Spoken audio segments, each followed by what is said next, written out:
Social marketing is not all that different from commercial marketing, to be honest. We're learning some of the same lessons, using some of the same tools and principles. One of the biggest differences, though, is not many people talk about behavioral theory on Madison Avenue, to be quite frank. Seriously, though, another big difference between my commercial marketing days and social marketing days is back then we used to design offerings that people wanted, even if they didn't know it yet. Whereas now we are promoting behaviors and sometimes counter-marketing or demarketing behaviors, but that aren't necessarily on people's to-do list. Big difference. Fortunately, we're also designing products that facilitate behavior and prevent infectious disease, like the needle-free vaccine and the Life Straw. I don't know how many of you have seen this Life Straw in your travels. I guess probably not using it much in Florida, but in Uganda and Papua New Guinea and some of those other more desolate areas, this is a straw, a portable filtration device that actually filters out, I believe the numbers are 99.999% of all waterborne bacteria, which is pretty impressive. And it comes in a household model as well, a larger size for households. Yep, many strategies remain the same, and as Phil Kotler pointed out, though, the names have changed. So I want to kind of, from my perspective, tell you about some of the name changes that I've seen. What we used to call demonstrations or demos, we now call experiential marketing. And here's a demonstration of a condom, a little bit different from cleaning, but same idea, demonstrations.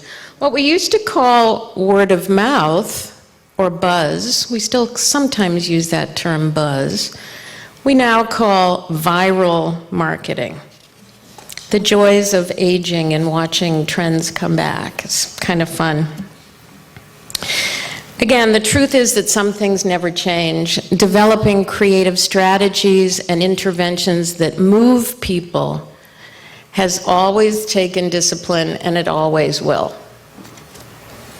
It takes discipline to sit down in front of an empty screen or an empty sheet of white paper and create something really from nothing, from your head, from some very good data, but you're basically creating something brand new.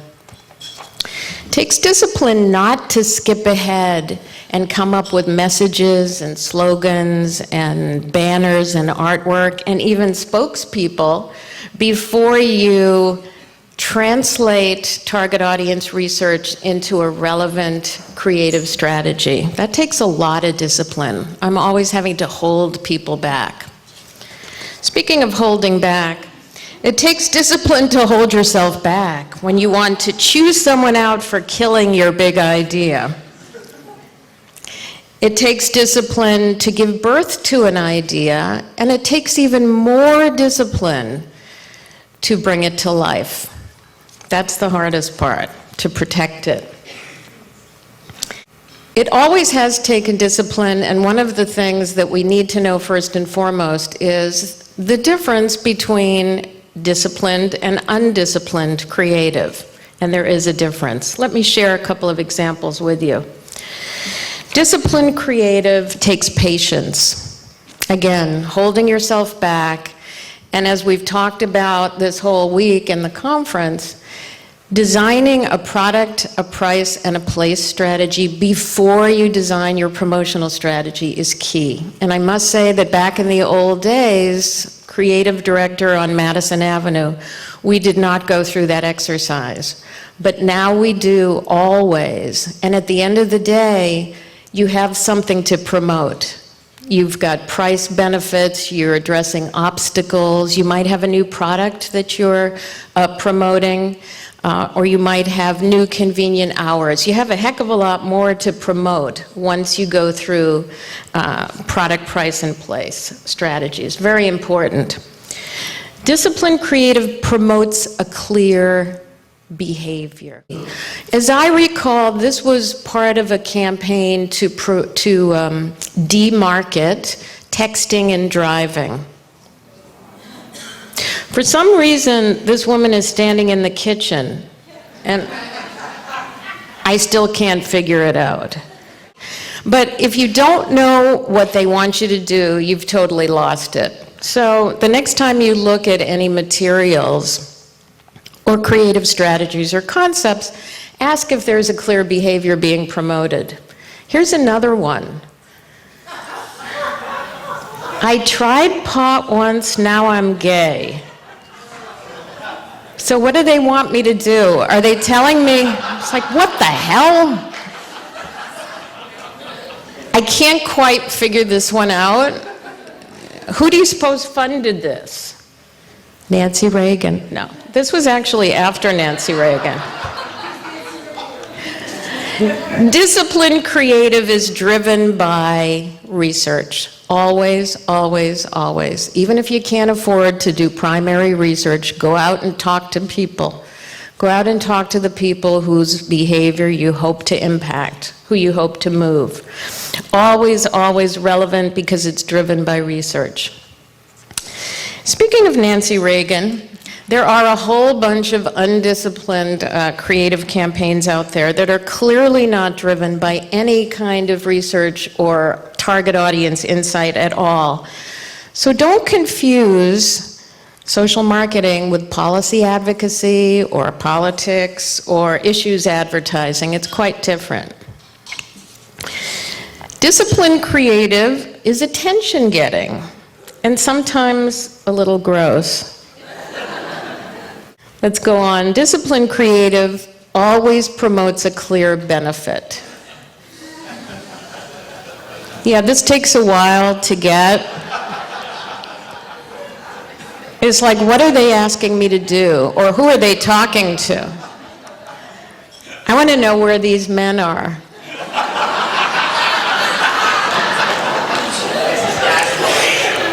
Sorry? I heard John Strand's voice.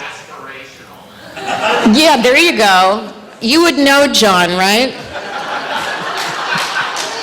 You open that up, right? You open yourself up to that. Remember, as Bill Smith once said, Bill, who was, for many of us, a mentor and a great friend, and still is, it's not what we think they need, it's what they want. True that. Disciplined creative is on strategy. So although, yes, it needs to be attention-getting and engaging, it also has to be on strategy.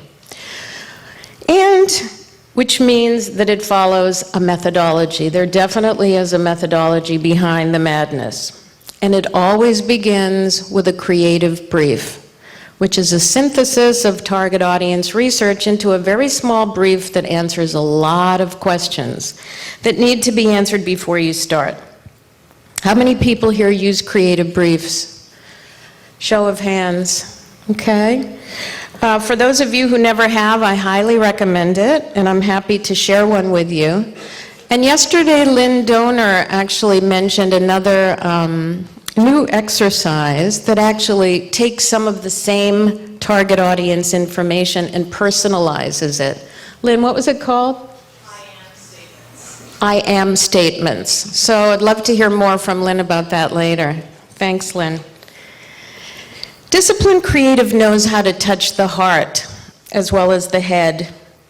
And one way to engage real people is to tell their stories, instead of always turning to celebrities who end up being real people and fall off their pedestals, unfortunately. By the way, we used to call this sort of thing a testimonial, good old-fashioned storytelling. And in today's media environment, we call it consumer-generated content. Or we heard co-creation yesterday was another term. Creative people can be trained, or should I say tamed. Creative people can be tamed. And they won't fight you necessarily along the way. Direction is a good thing. Direction is great. Leo Burnett was one of my former employers. He said, curiosity about life in all of its aspects, I think, is still the secret of great creative people. So as we talk about integrating social marketing into all schools of public health, I would like us to also think about integrating social marketing into art schools, drama schools, creative writing and advertising programs, and feed the curiosity of these hungry lions who make actually some of the very best change makers around. I have to tell you, I work with creative people all over the world, in this country and in other countries, and they always ask me the same question. Linda, where did you learn how to do this amazing work? Where did you learn how to do this social marketing? Unfortunately, I tell them, there is no program tailored for creative professionals who really do make some of the best change agents. So I urge you, when we talk about social marketing training, include those hungry lions. I'll end with this quote from Walter Lippmann, who is a political commentator, a thinker, an intellectual, and a socialist. When all think alike, then no one is thinking at all. So bring those creative people in and feed them, as Craig would say. Thank you all so much for sharing your Saturday morning. Appreciate it.